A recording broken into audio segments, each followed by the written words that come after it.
Secara terminologi, Ar-Raghib Al-Isfahani dalam Mufradat Al-Afad Al-Quran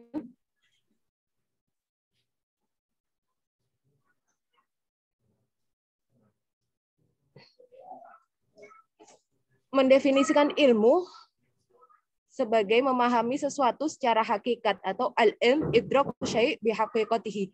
Ilmu itu mengetahui sesuatu, idrak, mendapat sesuatu itu dengan hakikatnya, berdasarkan hakikatnya. Ini berarti pemahaman terhadap ilmu itu sendiri hanya sebatas kepada realitas dari sesuatu itu. Proses yang dialami seperti perubahan bentuk, warna, volume, dan sebagainya itu tidak akan menghilangkan realitas asalnya. Seperti halnya kayu yang bisa diolah menjadi meja, kursi, dan lemari, tidak akan merubah hakikat kayu tersebut. Definisi kedua diungkapkan oleh Al-Imam Al-Ghazali yang mengatakan bahwasanya ilmu adalah pengetahuan akan sesuatu sebagaimana adanya, yaitu ma'rifatus syai' ala ma huwa bihi. Definisi ini menyatakan untuk mengenali sesuatu adalah dengan mengenalinya sebagai sesuatu itu. Artinya, ilmu adalah pengakuan di mana keadaan pikiran seseorang mengakui suatu objek hingga tidak asing lagi bagi pikirannya. Makna ma'rifah ini berbeda dengan idrak yang diungkapkan oleh Al-Isfahani. Ma'rifah bentuk olah pikir yang dengannya seseorang tidak tahu menjadi tahu. Sementara idrak itu hanya melihat dari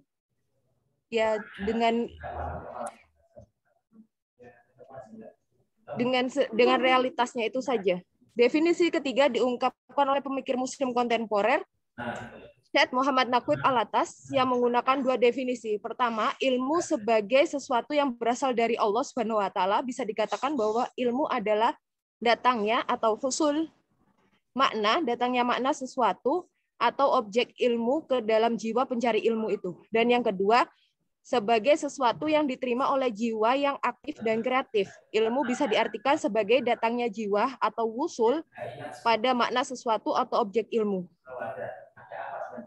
Selanjutnya, Al-Atas menjelaskan bahwa kedatangan yang dimaksud adalah proses yang di satu pihak memerlukan mental yang aktif dan persiapan spiritual di pihak pencari ilmu. Dan di pihak lain, keridhaan terhadap kasih sayang Allah Subhanahu wa taala sebagai zat yang memberikan ilmu.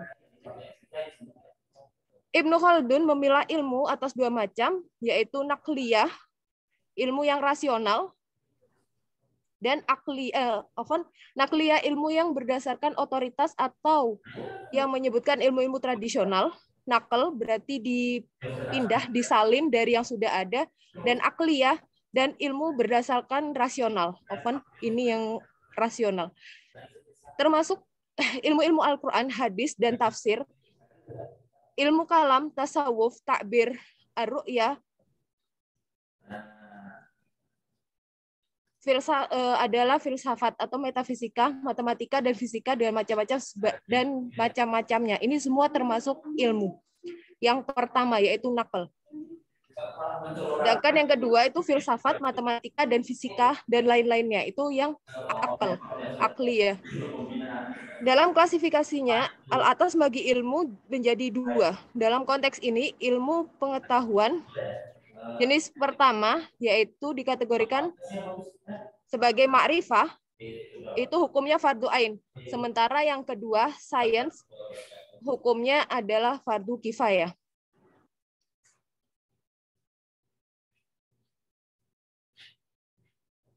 Nah, dari pembagian di atas dapat disimpulkan bahwasanya ilmu di dalam Islam tidak hanya meliputi ilmu-ilmu akidah syariah saja. Selain kedua ilmu tersebut, kita masih berkewajiban untuk menuntut ilmu lainnya. Jadi tidak bisa dipisahkan antara ilmu agama dengan ilmu-ilmu yang lain. Itu konsep ilmu di dalam Islam. Kemudian konsep ilmu perspektif Barat berbeda dengan ilmu perspektif Islam. Ilmu dalam dunia Barat lebih mengedepankan empiris, bahkan cenderung membuat ilmu metafisika. Menurut The Liangji, ilmu adalah aktivitas penelitian metode ilmiah dan pengetahuan sistematis. Yang dimaksud adalah aktivitas penelitian dan dilakukan manusia dengan metode ilmiah tertentu guna menghasilkan pengetahuan yang sistematis. Zeman berpendapat bahwasanya ilmu pengetahuan adalah kebenaran yang diperoleh melalui kesimpulan logis dari pengamatan empiris, berpikir logis, dan berpikir induktif. Kemudian Syahrir Muhammad Zain mendefinisikan ilmu sebagai analisis fenomenon secara bersistem, logik, dan objektif dengan kaidah khusus yang menjadi alat untuk mewujudkannya. Fenomenon di sini adalah peristiwa yang dapat ditunjukkan secara objektif sehingga alam gaib tidak termasuk di dalamnya. Dari definisi yang ada mengenai ilmu pengetahuan dapat disimpulkan bahwa konsep ilmu perspektif barat memiliki ciri-ciri khusus, yaitu ilmu itu bersifat rasional, objektif, yang didukung oleh bukti-bukti sehingga dapat dipertanggungjawabkan keabsahannya, bersifat matematikal, yaitu runtut, bersifat umum dan terbuka sehingga dapat dipelajari oleh siapa saja, bersifat akumulatif dan progresif, serta dapat dikomunikasikan atau dibahas bersama. Ilmu pengetahuan perspektif barat sama sekali tidak memasukkan unsur metafisika di dalamnya, sebab bagi mereka sesuatu yang tidak nampak dan tidak dapat dipelajari secara logis bukanlah sebuah ilmu, sehingga agama dan ilmu pengetahuan tidak dapat disatukan. Di dalam agama terdapat unsur kepercayaan terhadap firman Tuhan yang mana hal tersebut sulit untuk dijelaskan dalam akal manusia. Kemudian filsafat ilmu perspektif Islam dan Barat. Bagaimana mengenai konsep ilmu, terdapat perbedaan juga antara perspektif Islam dan Barat terhadap filsafat. Ilmu bagi Islam dan Barat memiliki kedudukan yang sangat tinggi, hanya saja Barat lebih mengedepankan logika, sementara Islam mengakui ilmu itu tidak hanya yang empiris saja, tapi juga yang tidak kasat mata, yaitu dunia metafisik. Filsafat, kata ini berasal dari bahasa Yunani, yaitu filosofia, yang artinya mencintai kebijaksanaan. Istilah ini memiliki akar kata philien, yang berarti mencintai, dan sophos, yang berarti bijaksana. Dapat dikatakan bahwa filosofia berarti mencintai hal-hal yang bersifat bijaksana.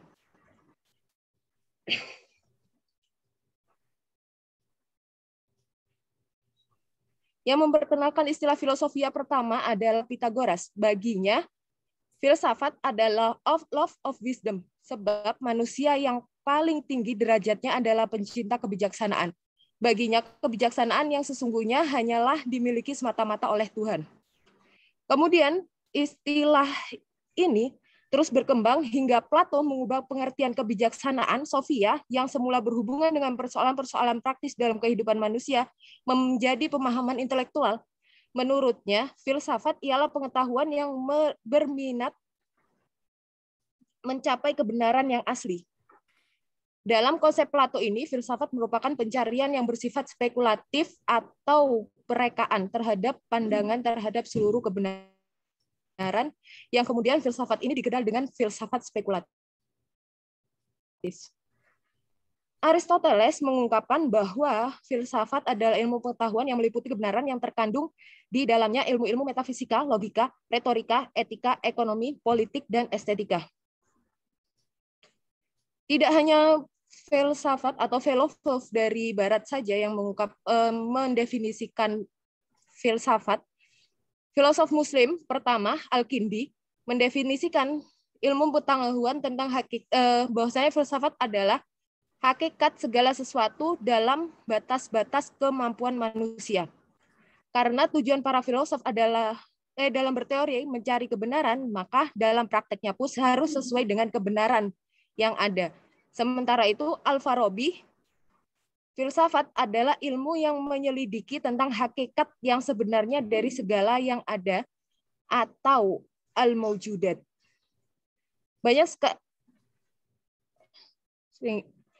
Nah, filsafat dirumuskan sebagai ilmu yang mempersoalkan segala sesuatu dalam alam semesta ini secara keseluruhan, mendalam, dan sistematik. Definisi tersebut menegaskan bahwasanya filsafat sebagai sebuah ilmu yang bersifat umum karena objek pemikirannya mencakup segala sesuatu yang ada, realitas dalam alam semesta ini, baik yang berkenaan dengan alam fisik dan manusia, maupun alam metafisik, termasuk mengenai Tuhan, pencipta alam semesta. Jadi, filsafat bukan hanya sebagai suatu disiplin ilmu yang dapat dipelajari, tetapi juga sebagai pandangan hidup. Sebagai pandangan hidup, maka filsafat melekat pada diri seseorang yang merupakan cermin dari kepribadiannya. Filsafat. Nah, filsafat itu sukar dan abstrak karena ia secara radikal dan sistematis berupaya mencari sebab-sebab yang saling mendasar atau paling akhir sejauh yang mampu dijangkau oleh akal manusia mengenai segala hal yang ada sebagai suatu keseluruhan.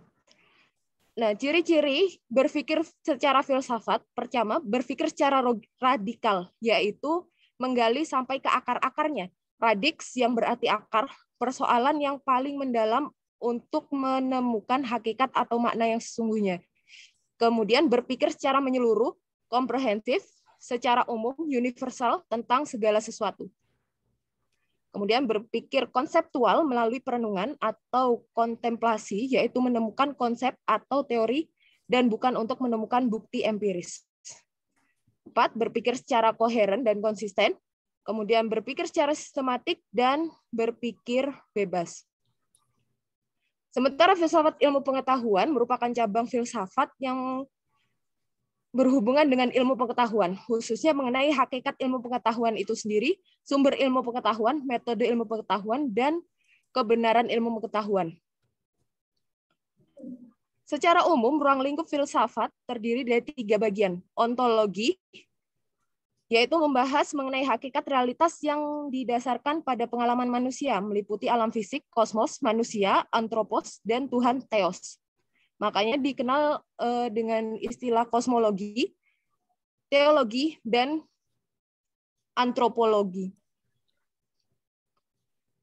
Kemudian epistemologi dapat diartikan sebagai teori pengetahuan. Epistemologi juga bisa didefinisikan sebagai cabang ilmu filsafat yang mempelajari asal mula atau sumber, struktur, metode, dan sahnya atau validitas suatu pengetahuan. Aksiologi mempersoalkan masalah etika, yaitu nilai-nilai dalam kehidupan. Etika, estetika, dan religi. Dalam Islam, ilmu tidak mengenal dikotomi di dalamnya. Maksudnya semua ilmu diakui di dalam Islam. Tidak ada satu ilmu yang bersifat ilmiah, yang satunya tidak. Namun seluruhnya bersifat ilmiah.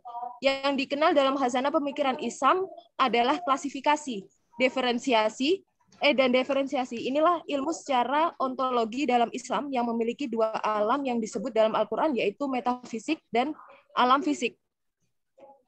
Alam metafisik atau alam absolut tidak diketahui kecuali melalui wahyu, karena hanya Allah Subhanahu wa taala yang mengetahuinya. Sebagaimana firman Allah taala, A'udzubillahi minasyaitonir rajim, qul la aqulu lakum inni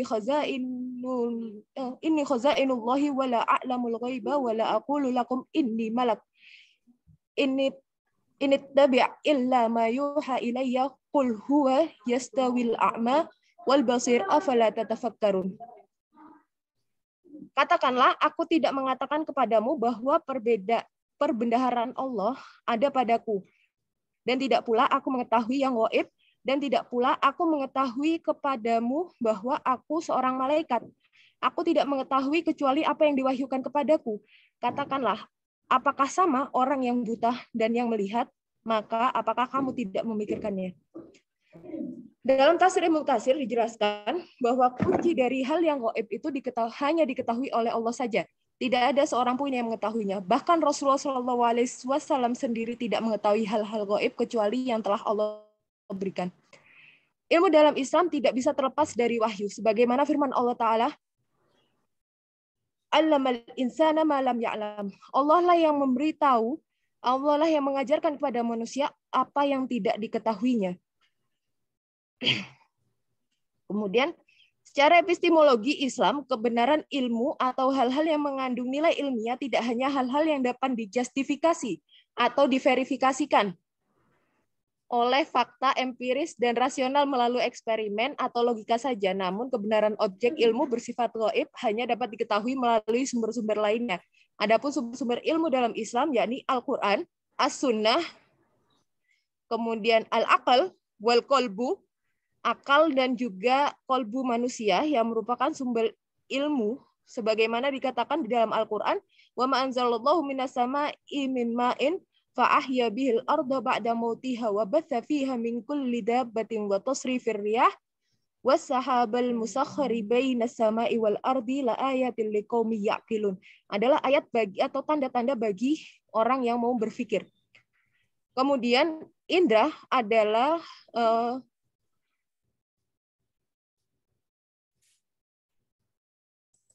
indra termasuk indra penglihatan dan yang lain-lainnya, itu juga merupakan alat untuk menghasilkan ilmu.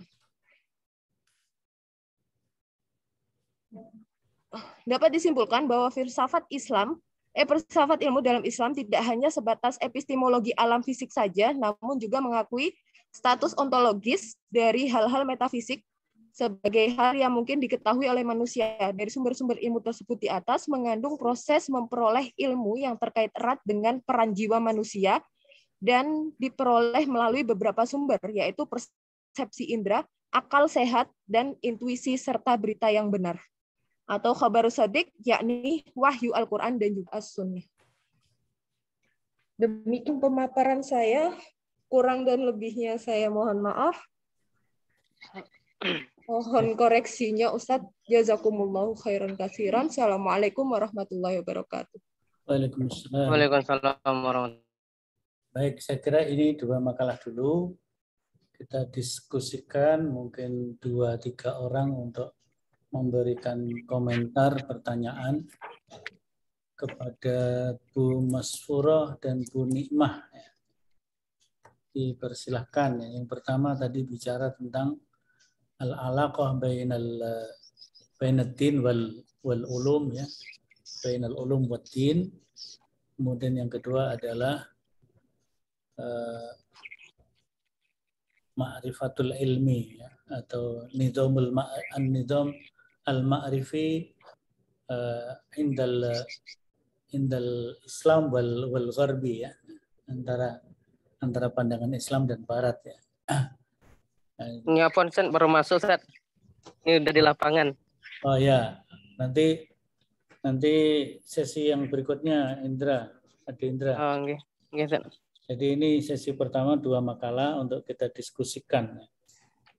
Dipersilakan siapa yang mau beri komentar, beri pertanyaan. Fadhal. Ya. Silakan Mas Zain. Mau sedikit tanya terkait pemakalah pertama Bu Masfurah. Terkait ilmu agama itu kan merupakan bagian besar dalam fondasi kehidupan itu kan, untuk mencari ilmu pengetahuan seperti itu. Tanpa sebab ilmu pengetahuan itu seperti dalam kehidupan ini. Jadi contohnya tanpa ilmu agama itu kan orang-orang itu kan menjabat, misalnya pejabat itu kan seenaknya itu kan, tanpa memikirkan rakyatnya sendiri, bahkan seperti itu. Terbaru itu kan itu menteri atau bisnis seperti itu kan, kebanyakan juga seperti itu kan. Mungkin itu kan juga sedikit ilmu agama juga mungkin perlu kurang, atau mungkin soalnya dalam etika agama itu kan dalam bisnis, dalam rakyat sendiri itu kan sebuah tidak beretika seperti itu. Nah, apa tanggapannya terkait Bu Masfurah dalam hal itu? Mungkin itu Tat. Ya. Terima kasih. Ya, dicatat dulu Bu Masfurah. Monggo yang lainnya dipersilakan. Mau tanya Ustaz. Ya, Mas Yuda. Betul. Kepada pemakalah pertama Bu Masfurah tentang 4 tipologi hubungan sains dan agama menurut Jan G. Bohr. Nah, tadi yang ada 4. Yang pertama konflik, itu yang maksudnya di sini adalah ilmu pengetahuan sama agama nggak bisa bertentangan. Ketika ilmu pengetahuan mau maju, agama nggak menyetujui. Terus selanjutnya independensi. Nah, independensi itu tadi kan berdiri sendiri, agama dan juga ilmu pengetahuan sendiri. Nah, terus ada dialog dan juga integrasi. Nah, mungkin bisa diperjelas lagi tentang dialog dan integrasi, Bu.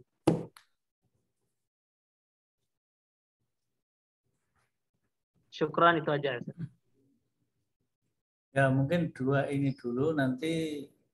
Tapi yang Bu Nikmah belum ada yang nanya. Siapa yang mau nanya Bu Nikmah? Nggak ada juga nggak apa-apa, Ustaz. Enggak, penting untuk ditanya, untuk didiskusikan kok. Mohsin, komentar untuk Bu Nikmah, Mohsin? Belum ada, Ustaz. Hah? Bu Sri Mega? Sri Mega? Halo Bu Sri Mega? Berikan komentar untuk Bu Nikmah.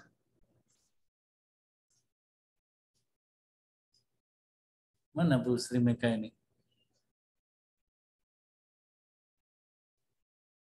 Bu Sri Mega, halo? Ya Ustadz, maaf suaranya. Ya, silakan. Silakan untuk memberikan pertanyaan atau komentar kepada Bu. Suaranya di sini putus-putus. Putus-putus ya? Atau Ustadz Rizky?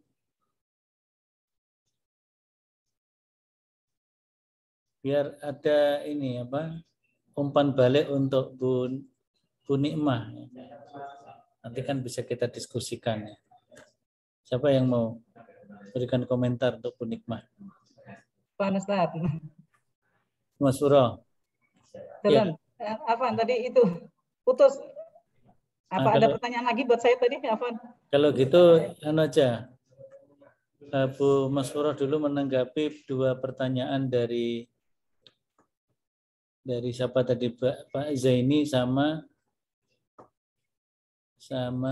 Yuda. Baik, syukuran Ustadz, saya akan jawab sebisa saya ya. Jadi kalau pertanyaan Ustadz Zaini tadi, kenapa ilmu agama itu adalah sebagai pondasi ya, sebagai pondasi kehidupan.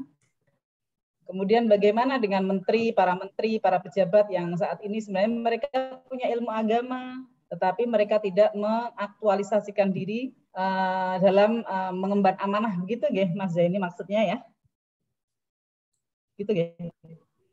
Jadi kalau menurut pemahaman saya bahwa pada ilmu itu adalah fitrah ya, ilmu itu fitrah dan semua manusia punya ilmu karena kita dibekali oleh akal.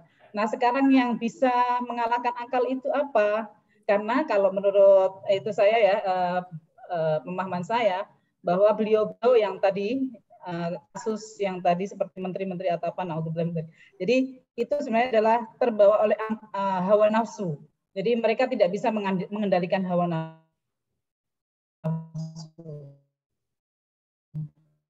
Mereka orang-orang yang beliau itu yang duduk di yang dalam tanda kutip salah itu sebenarnya beliau sangat pandai, tetapi kemudian mereka dikalahkan oleh hawa nafsu, sehingga tetap bagaimanapun sama manusia itu akal dan ilmu dan akal itu harus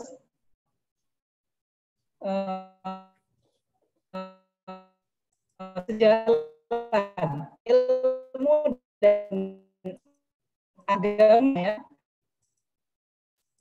Karena kalau ilmu saja tanpa agama juga tidak baik, ya, tidak bagus. Kemudian agama akan menjadi seperti orang-orang Barat. Itu nanti ditambahkan ya Ustaz Afwan. Kemudian Mas Yuda tadi ya. Tadi sudah kita jelaskan, jadi untuk dialog 3-4 tipe.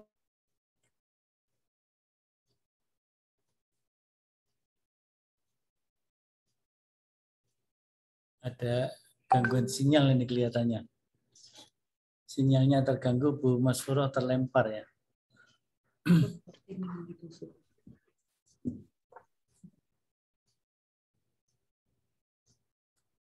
Ya, tadi kan ada hubungan independen ya. Independen itu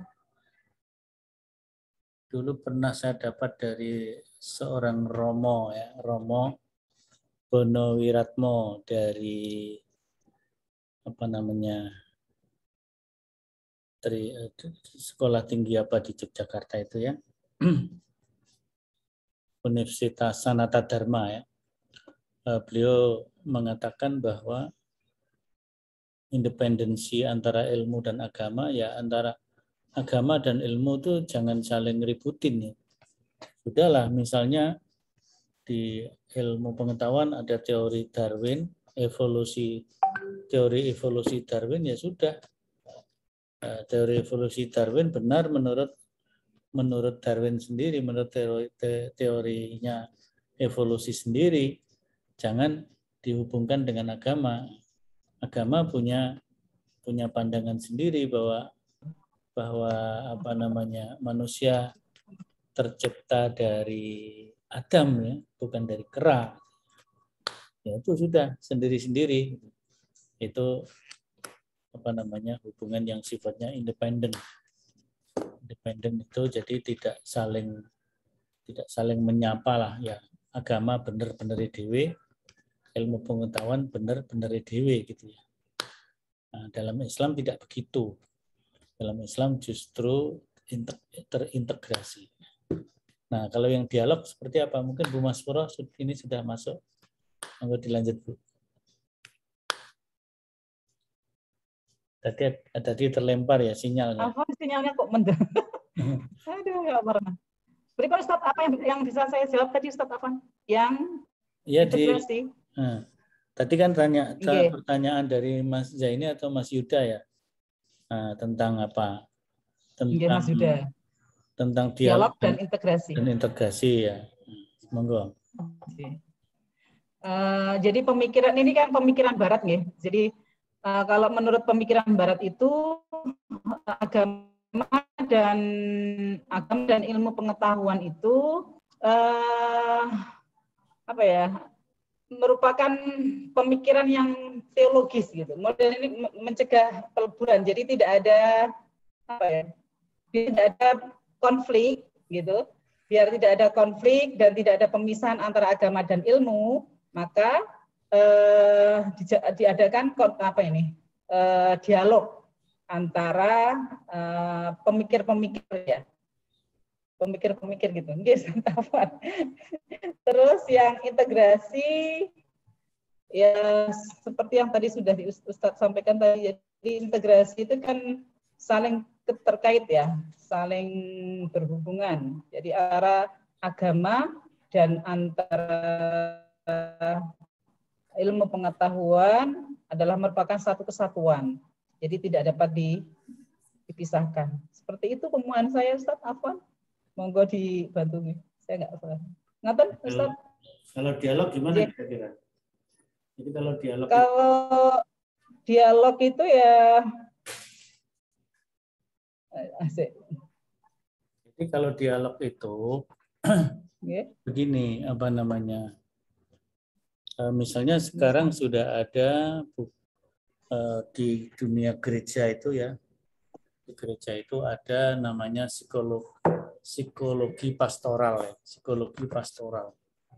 Jadi dia di situ sudah ada mendialogkan antara ilmu psikologi dengan keilmuan dalam gereja untuk memberikan bimbingan konseling kepada penganut-penganut Kristen yang mengalami ya gangguan-gangguan jiwa ataupun persoalan-persoalan yang bersifat psikologis, maka kemudian di sekolah gereja atau lembaga-lembaga gereja itu mereka melakukan bimbingan dengan menggunakan teori psikologi pastoral. Nah, itu sudah ada dialog antara agama Kristen dengan ilmu psikologi. Tapi baru sekedar dialog, belum terintegrasi. Kalau dalam Islam itu ada integrasi.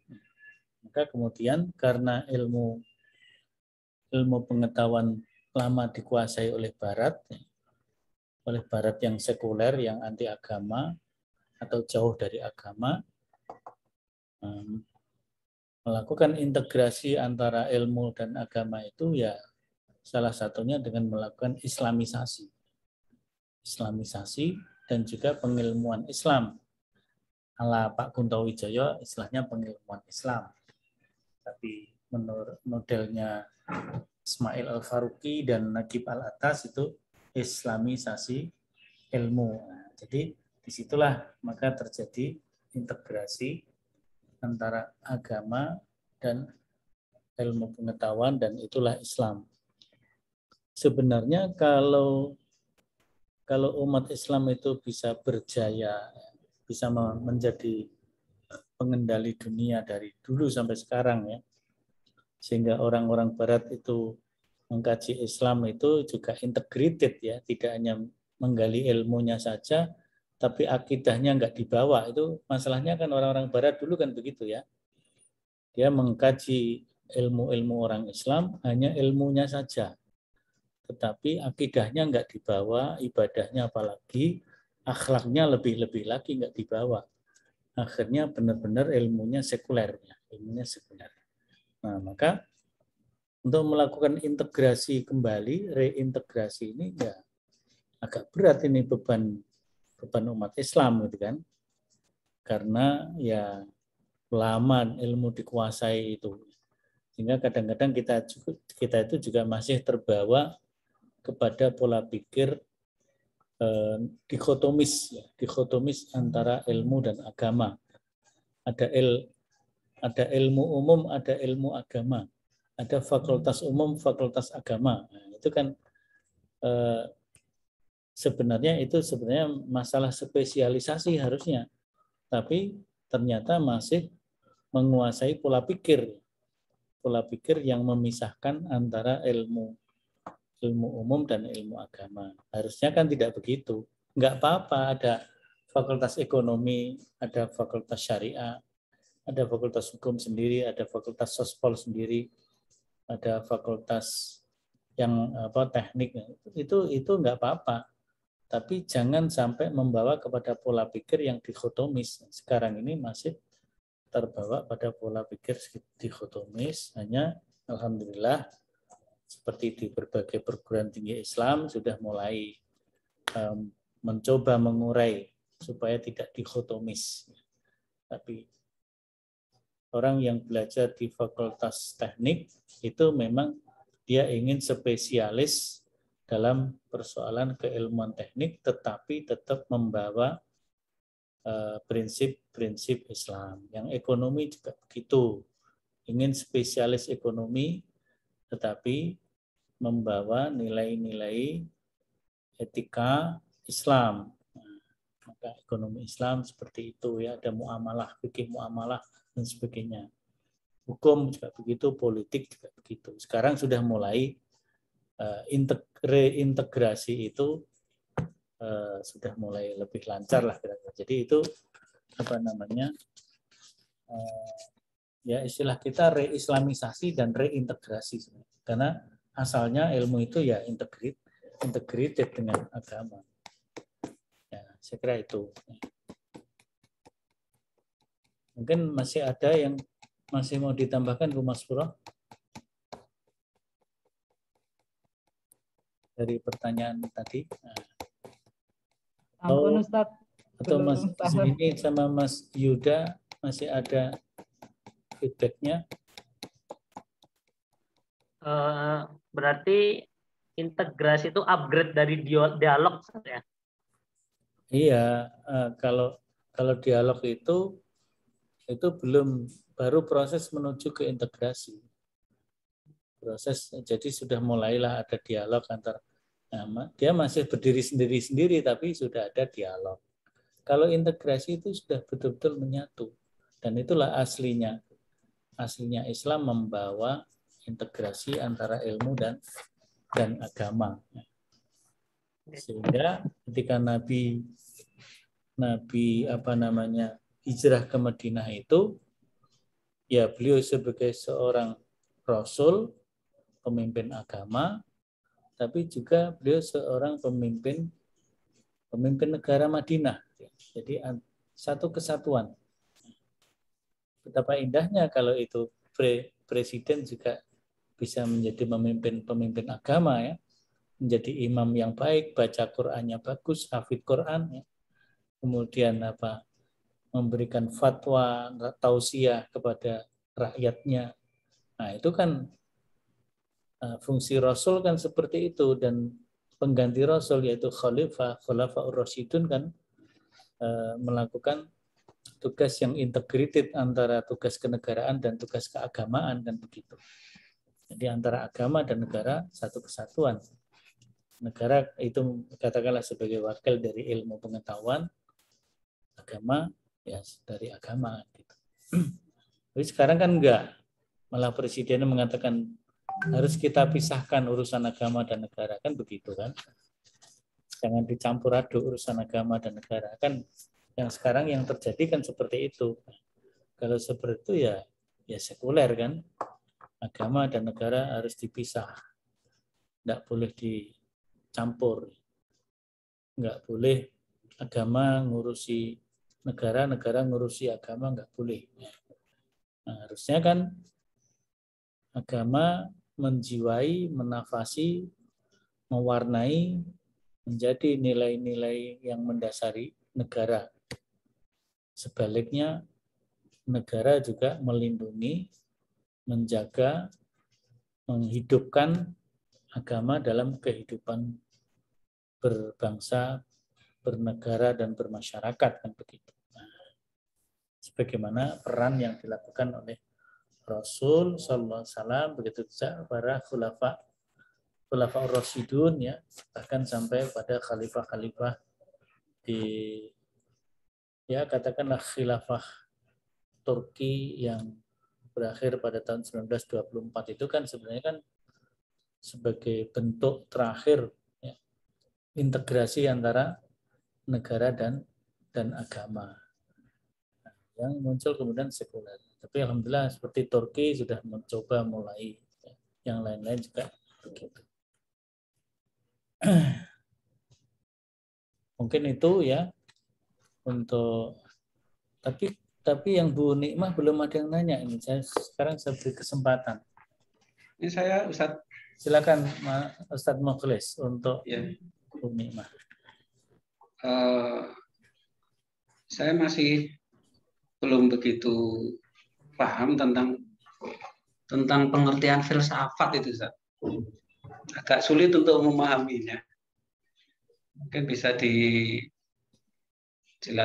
lagi tentang filsafat Islam, dan mungkin disertai contoh ya. Filsafat itu cara pandang atau satu manhaj atau satu keyakinan atau bagaimana untuk filsafat itu. Mungkin bisa dijelaskan ulang. Ya, gitu Ustaz. Ya, baik. Silakan Ustazah Nikmah. Kalau yang saya pahami dari filsafat itu lebih kepada pola pikir dari yang saya baca yang ini. Jadi lebih ke cara berpikir untuk mencari hakikat kebenaran dari sesuatu. Itu yang saya pahami dari filsafat. Di beberapa referensi yang saya baca di Islam, tapi ini masih khilaf juga, ada ulama yang tidak menyetujui bahwasannya filsafat itu berpikir hikmah. Hikmah termasuk hikmah itu kita mencari hikmah dari sesuatu ketika mengalami musibah, ketika mengalami sesuatu kejadian, hikmah di balik itu juga termasuk ranah filsafat. Itu yang saya pahami. Untuk contohnya saya belum bisa memberikan, mungkin Ustadz Samsul bisa membantu Ustadz. Benar yang saya berikan. Yang lain bisa bantu mungkin sebelum ini siapa? Mohsen, Ustadz Rizky. Filsafat ini berat, Ustadz. Iya, memang berat. Silakan Ustadz Rizky. Ada istilah ilmu kalam itu ya Ustaz. Itu sama nggak itu dengan filsafat ini Ustaz? Silakan Ustadz Rizky. Ustadz Rizky gimana? Nah, ini tadi mohon maaf saya baru ke belakang tadi. Tadi pertanyaannya soal apa tadi? Filsafat. Tentang apa itu filsafat. Kemudian filsafat Islam itu seperti apa. Kemudian ditambah lagi sama Pak Mukhlis tadi filsafat Islam dan ilmu kalam itu gimana? Saya boleh anu nggih, Tat? Ya, silakan. Nambahin. Jadi kan di abad modern ini Islam itu kan kemudian ilmu filsafat itu terbagi menjadi dua. Ada yang kemudian menolak filsafat sekaligus, ditolak semuanya tanpa tidak pengen sama sekali menuntut ilmu filsafat karena filsafat itu memang ilmunya barat. Dan ini dibawa oleh Ibnu Taimiyah. Makanya Ibnu Taimiyah itu kan mengkritik pendapat para ulama yang terlebih dahulu, yang dulu mereka itu menggunakan ilmu filsafat sebenarnya untuk membantah filsafat barat itu sendiri. Nah, ini biasanya mereka yang golongan Ibnu Taimiyah. Nah, kemudian yang Asy'ariyah itu kemudian menggunakan filsafat justru untuk membantah orang-orang barat. Nah, orang-orang barat itu menggunakan filsafat yang sebenarnya untuk mengetahui unsur teologis ketuhanan mereka. Jadi mereka membutuhkan ilmu yang disebut dengan filsafat. Nah, kemudian mereka orang-orang barat itu mencoba mengkritik kita dengan ilmu filsafat tersebut, maka harus dibantah pula dengan filsafat tersebut. Nah, salah satunya adalah Imam Al-Ghazali itu kan menulis buku namanya Tahafut al-Falasifah, mengkritik filsafat barat, yang kemudian kitab Tahafutnya Imam Ghazali ini dikritik oleh Ibnu Rushd, At-Tahafut. Jadi Imam Ghazali menulis Tahafut Falasifah, kemudian dikritik oleh Ibnu Rushd Tahafut At-Tahafut. Jadi sebenarnya filsafat itu justru kita gunakan untuk membantah mereka.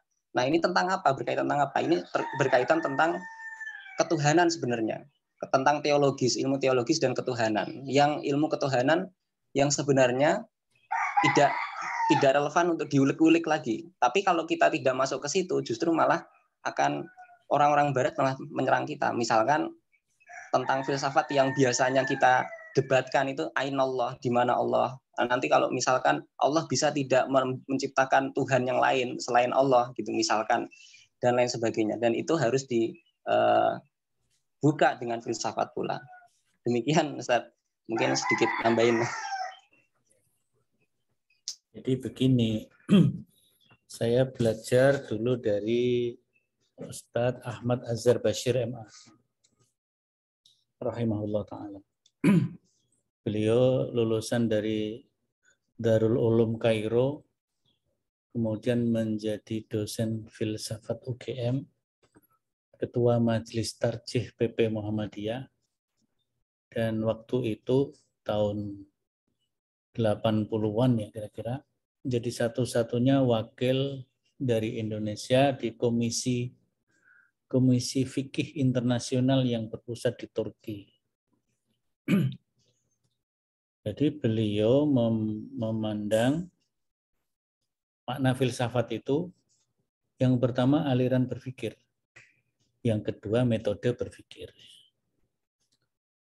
Kalau filsafat itu sebagai sebuah metode berpikir yang sistematis,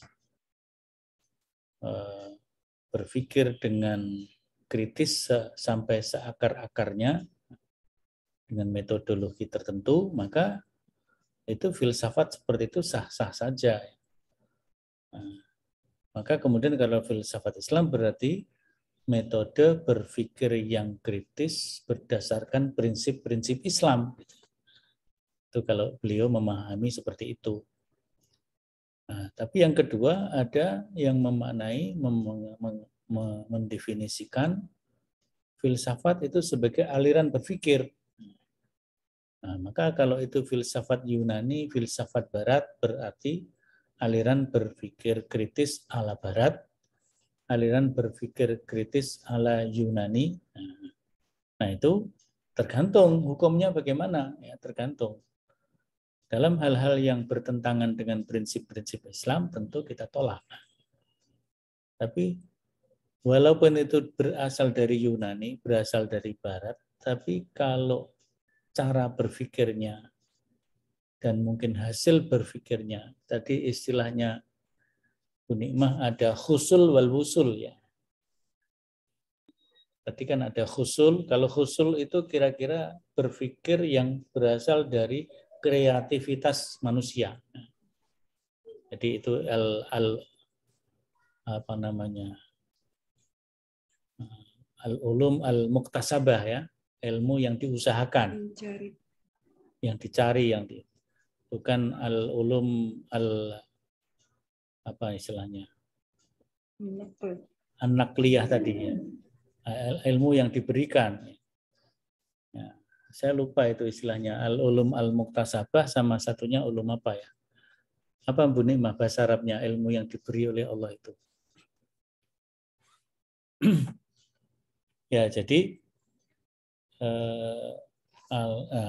yang al-ulum al-muktasabah itu karena itu bersumber dari kreativitas manusia, maka kreativitas manusia itu kemana dia, kemana arahnya gitu.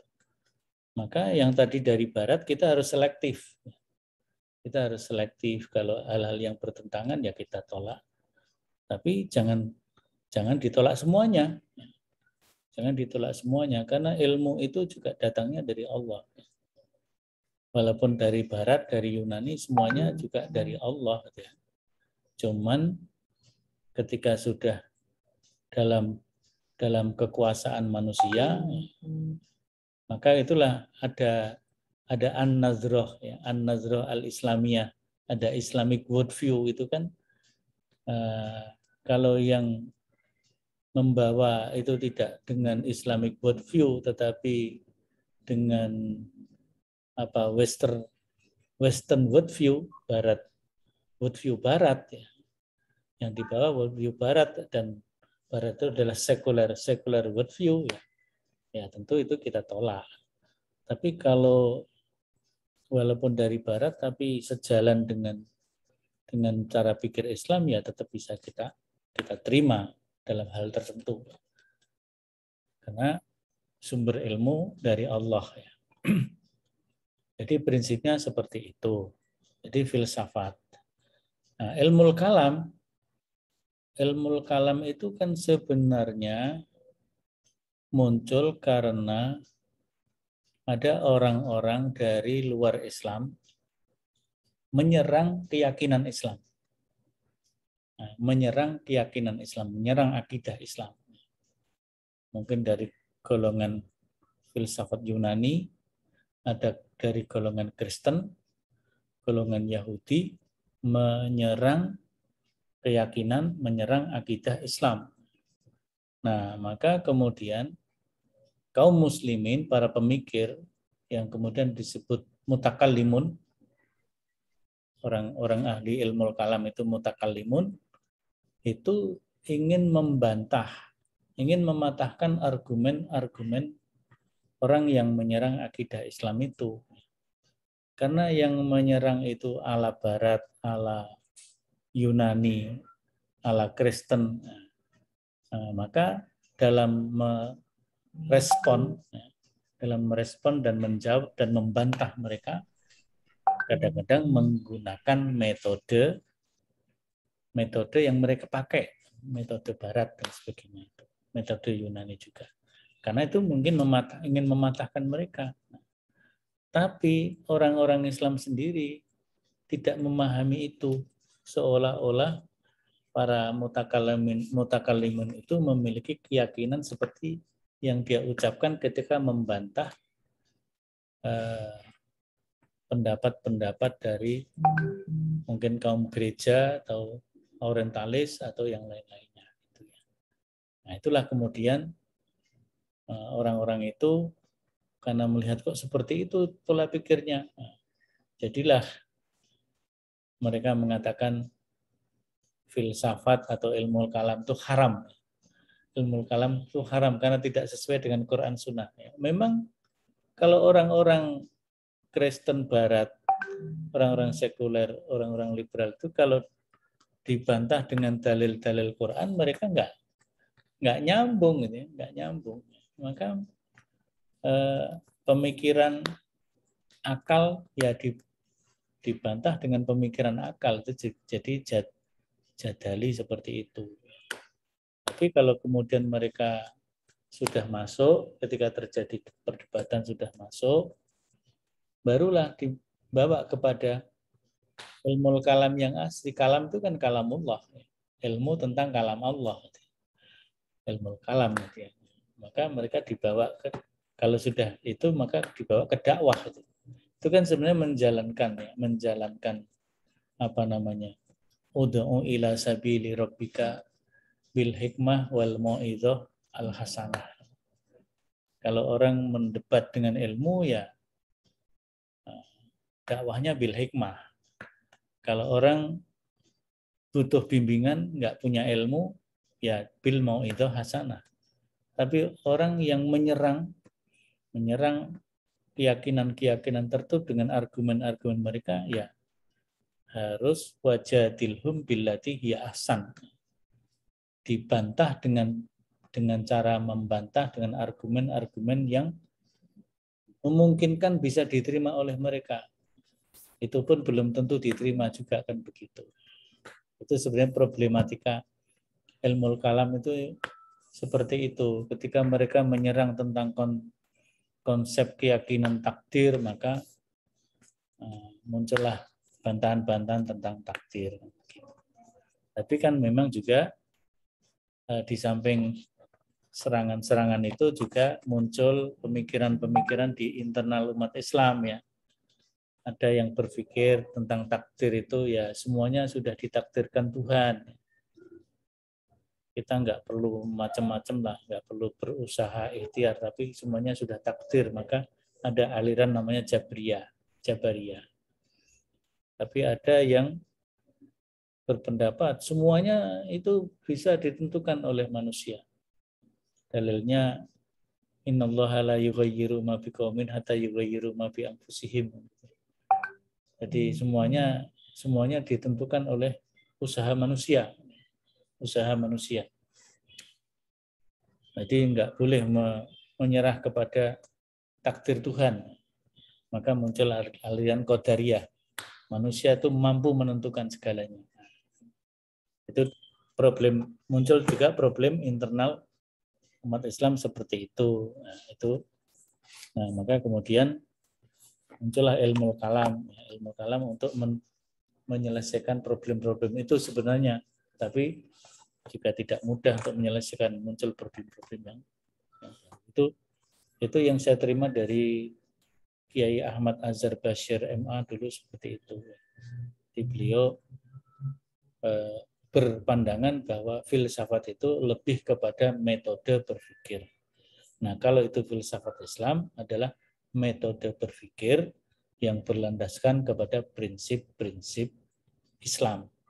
Prinsip Islam ya berarti bersumber kepada Al-Quran dan As-Sunnah.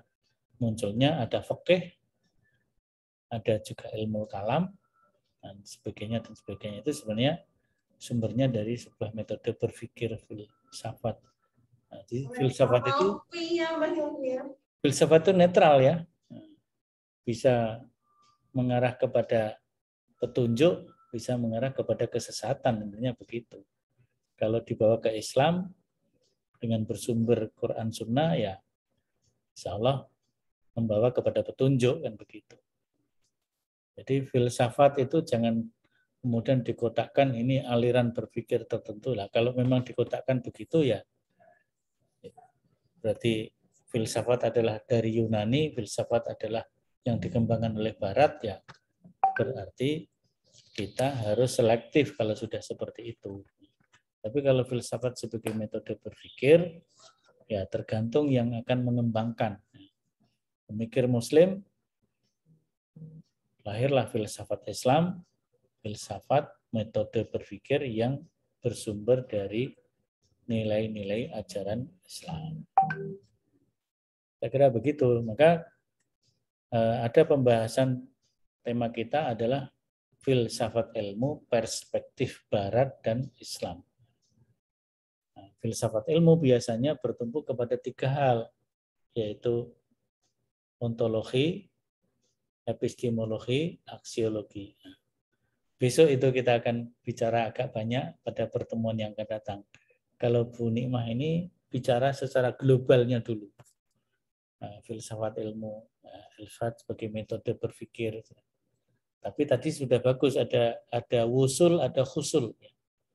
Kalau khusul itu berarti adalah ilmu yang diupayakan oleh kreativitas manusia. Sedangkan yang wusul adalah ilmu yang didapat dari wahyu, wahyu Allah. Dari Quran dan Sunnah kita menggali petunjuk-petunjuk Quran dan Sunnah.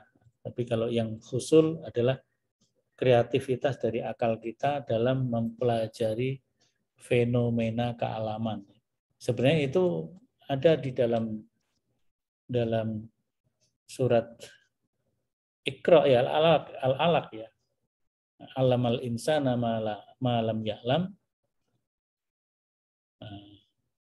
Yang satu al-allama bil qalam. Itu kalau Pak Quraisy Shihab itu memberikan penjelasan allama bil qalam itu berarti kolam di situ lukisan itu ciptaan. Lukisan Allah di alam ini ya ciptaan Allah semuanya ini. Baik tumbuhan, gunung, tanah, manusia itu sendiri, binatang. Nah, itu adalah gambaran Allah tentang alam dan itulah allama bil qalam. Manusia berpikir, memikir tentang tanah, memikir tentang gunung, memikir tentang udara, memikir tentang manusia, muncul berbagai macam ilmu pengetahuan. Ilmu tanah, geografi, geologi, ilmu gunung, vulkanologi, apa macam-macam. Ilmu manusia, ada biologi, ada sosiologi, ada psikologi. Manusia kan ada sisi-sisi biologisnya, ada sisi psikologisnya, ada sisi sosiologisnya. Tapi kalau binatang biologi saja. Antropologi kan? Morfologi. Antropologi. Manusia ada antropologinya lagi. Nah, binatang begitu tumbuh-tumbuhan gitu. Tapi ada ilmu allamal insana malam ya'lam. Allah mengajarkan manusia yang manusia nggak tahu, maka diturunkanlah wahyu. Tanpa wahyu nggak bisa tahu apa-apa. Akhirat kita nggak tahu akhirat kalau nggak ada wahyu. Takdir kita nggak tahu ada takdir kalau nggak ada wahyu dan seterusnya dan seterusnya. Jadi sebenarnya ini yang wusul dan yang khusul. Maka ada an-nakli, ada yang akli dan nakli. Akli menghasilkan khusul, nakli menghasilkan khusul.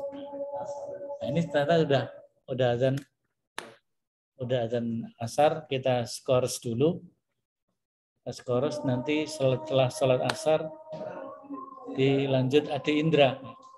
Soalnya jam 3 dan jam 3 lewat asar di sini. Ya, di sini.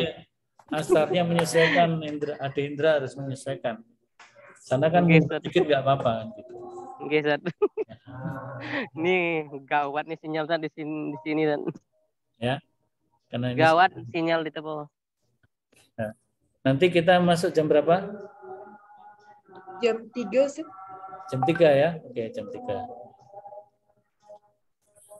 Jam 3 nanti mungkin sampai setengah 4 kira-kira ya kita selesaikan. Setengah 4 atau lebih dikit. Kita skors dulu. Ya,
Siap, ada Indra.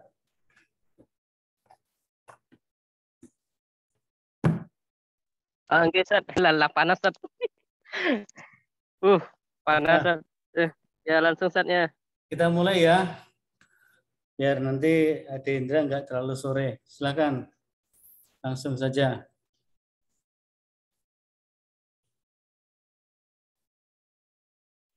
Filenya udah dikirim ya.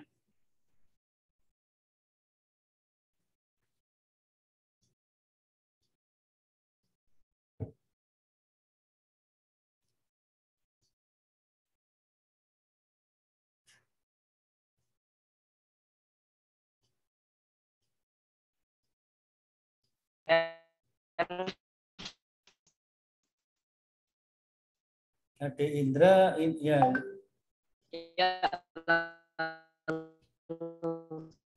Wah, gimana ini? Suaranya kok seperti itu. Di sini saya mendapat presentasi yaitu dengan Terlempar nih ada Indra. Posisinya di mana sekarang? Jambinya mana itu sekarang?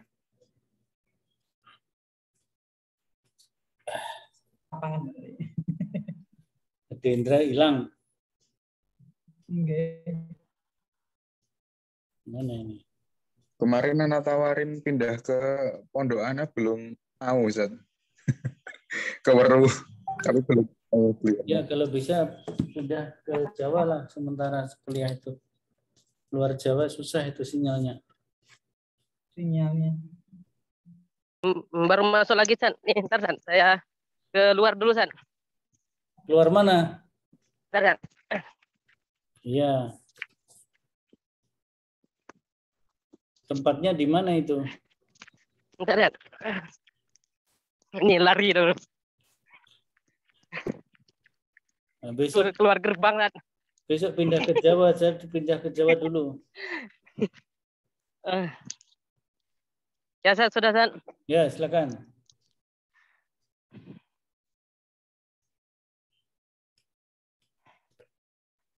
Ya, Assalamualaikum warahmatullahi wabarakatuh. Baik, saya sebagai pembekalan yang terakhir dengan tema yaitu benar dan salah dalam perspektif Islam, filsafat dan ilmu pengetahuan. Ya, berdasar dari latar belakang yaitu kepribadian setiap manusia terbentuk dari pola pikir dan pola sikap. Kepribadian tidak ada kaitannya dengan bentuk tubuh, aksesoris dan sejenisnya. Semua itu hanya penampakan kulit luar belaka.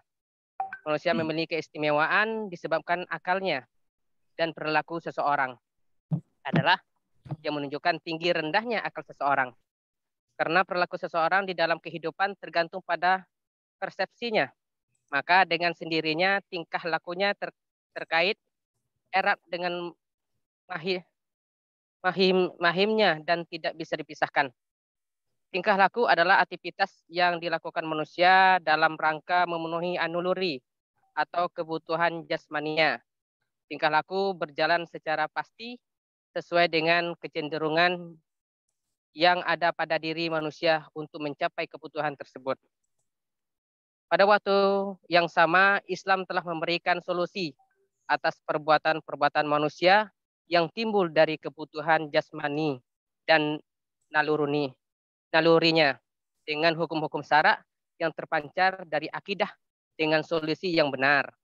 Mengatur kebutuhannya bukan mengengkangnya, mengarahkannya secara teratur bukan mengumbarnya tanpa kendali, dan mempersiapkannya dengan memenuhi seluruh kebutuhannya dengan pemenuhan yang harmonis yang membawa ketentraman dan ketenangan. Ya.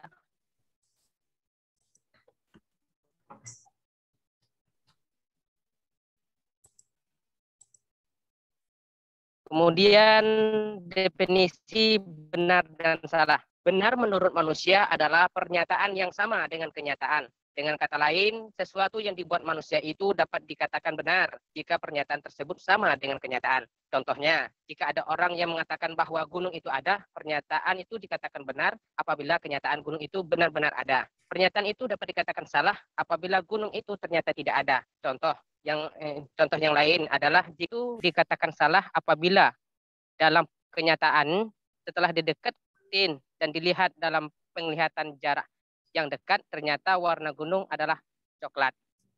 Itu adalah benar salah menurut manusia. Kemudian benar menurut Islam adalah apa yang sesuai dengan ajaran agama, yang sesuai dengan Al-Quran dan hadis. Kebenaran adalah sesuatu yang mutlak atau pasti dan tidak terbantahkan, seperti terbitnya matahari di timur dan terbenamnya di barat. Kebenaran adalah sesuai dengan apa yang diucapkan, yang dikerjakan, dan juga yang ditulis. Itu tadi adalah benar menurut Islam. Kemudian kebenaran ilmiah adalah kebenaran yang diperoleh secara mendalam berdasarkan proses penelitian dan penalaran logika ilmiah. Kemudian teori-teori kebenaran. Purwadarminta dalam Kamus Umum Bahasa Indonesia menerangkan bahwa kebenaran itu adalah keadaan yang benar, sesuatu yang benar, kejujuran, dan kelurusan hati. Sedangkan menurut Abbas Hammi, kata kebenaran bisa digunakan sebagai suatu kata benda yang konkret maupun abstrak. Jika objek hendak menunturkan kebenaran, artinya adalah proposisi yang benar. Berikut ini adalah teori-teori kebenaran. Satu, yaitu teori kebenaran koresponden. Adalah teori yang berpandang bahwa pernyataan-pernyataan adalah benar jika berkorespondensi terhadap fakta atau pernyataan yang ada di alam atau objek yang dituju pernyataan tersebut. Kedua, teori koherensi atau konsistensi adalah teori kebenaran yang didasarkan kepada kriteria koheren atau konsisten. Suatu pernyataan disebut benar bila sesuai dengan jaringan komprehensif yang berpandangan bahwa arti dari ide dibatasi oleh referensi pada konsekuensi ilmiah.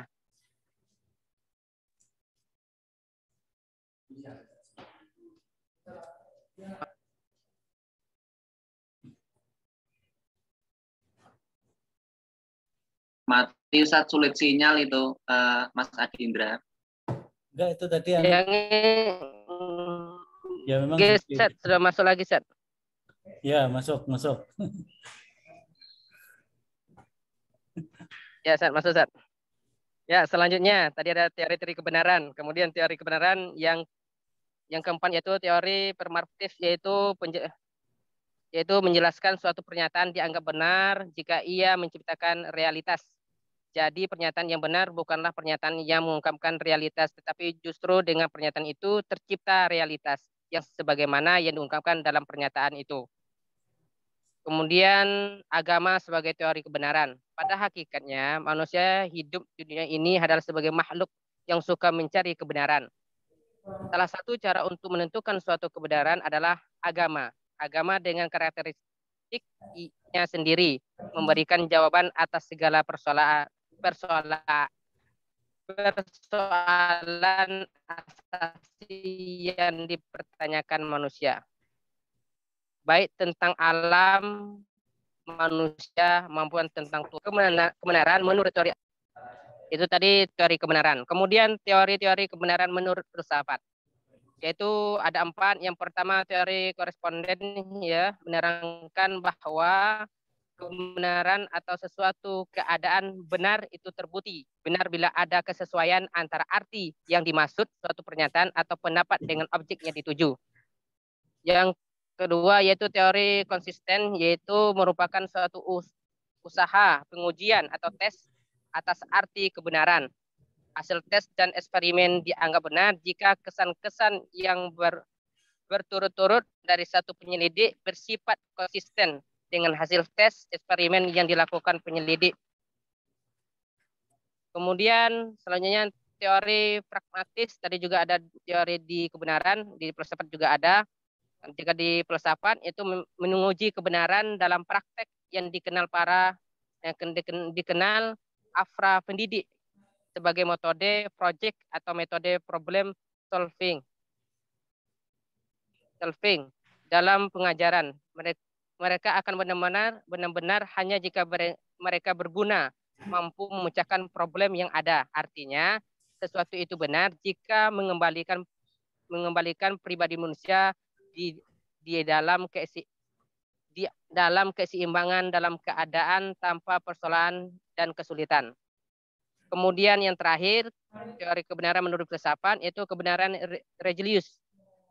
Yaitu kebenaran tak cukup hanya diukur dengan rasio dan kemauan individu. Kebenaran bersifat objektif, universal, berlaku bagi seluruh umat manusia. Karena kebenaran ini secara ontologi dan esiologis bersumber dari Tuhan yang disampaikan melalui wahyu. Kemudian pemikiran Islam dalam menentukan kebenaran. Pemikiran Islam dibangun di atas 2 asas, yaitu akal dan syara. Yang pertama akal. Islam telah memerintahkan manusia untuk mempergunakan akalnya. Allah mendorong manusia untuk memperhatikan alam semesta dan apa saja yang ada di dalamnya dengan cermat, sehingga dapat mengantarkan kepada keimanan tentang adanya Al-Khaliq. Nah, di sini baru azan. Ya, lanjut. Yang menciptakannya.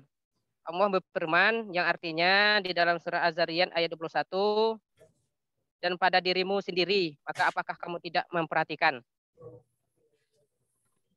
Ya, ayat selanjutnya surah berikutnya yaitu Al-Tariq, yaitu ayat 5, maka perhatikanlah manusia itu dari apa yang dia ciptakan.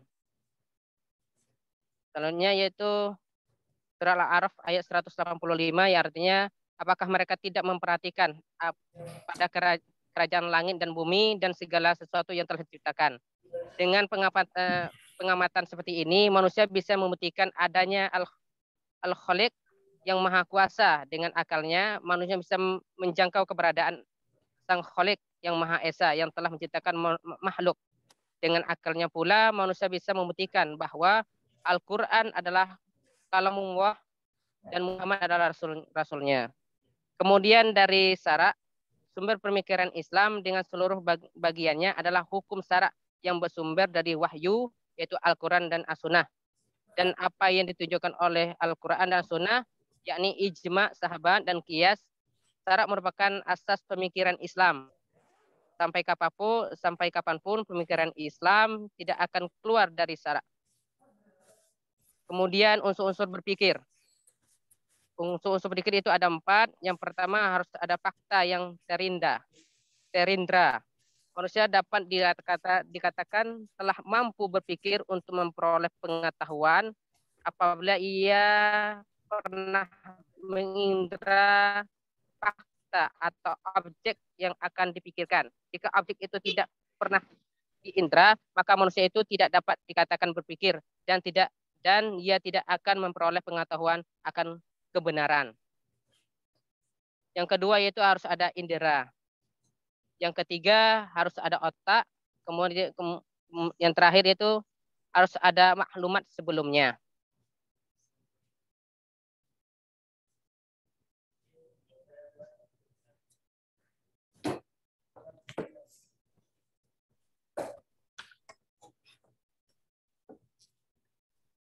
Simpulan.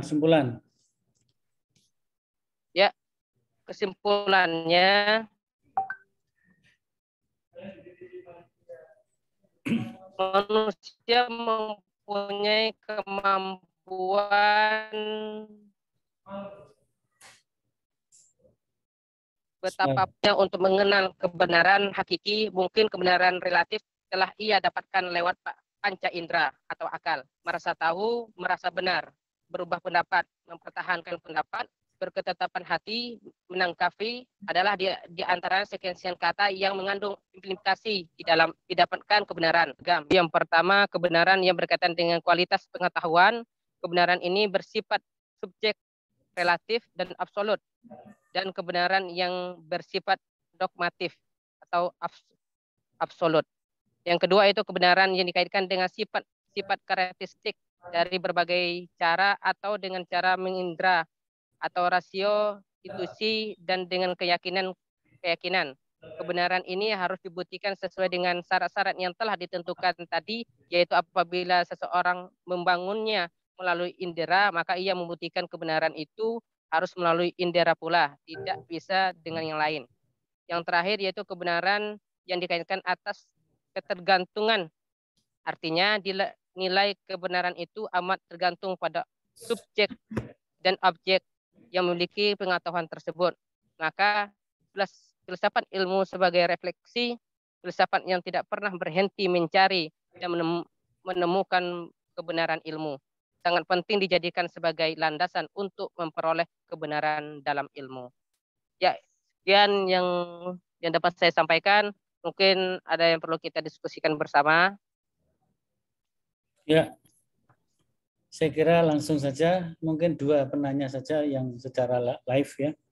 Selanjutnya nanti secara tertulis, mungkin saya komentar nanti saya buat video saja, baik yang pertama, kedua maupun yang ketiga nanti saya buat video untuk catatan atas 3 makalah hari ini ya. Tapi mungkin tidak bisa segera hari ini atau besok ya. Karena saya besok ada acara di Jepara itu, mungkin setelah itu ya.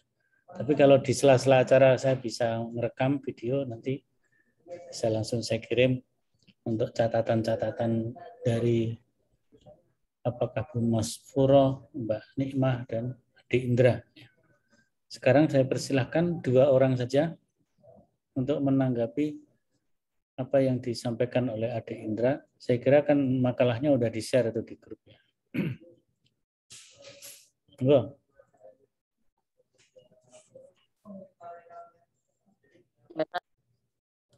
Oke, silakan.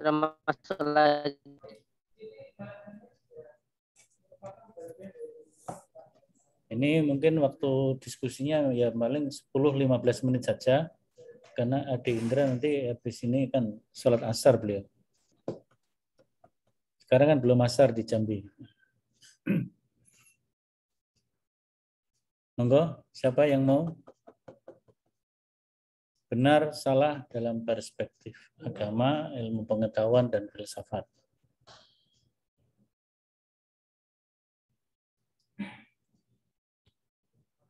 Nah, kita kan kita mengenal ada ilmul yakin, ada ainul yakin, ada hakul yakin, gitu kan? Kalau dalam perspektif agama, gitu.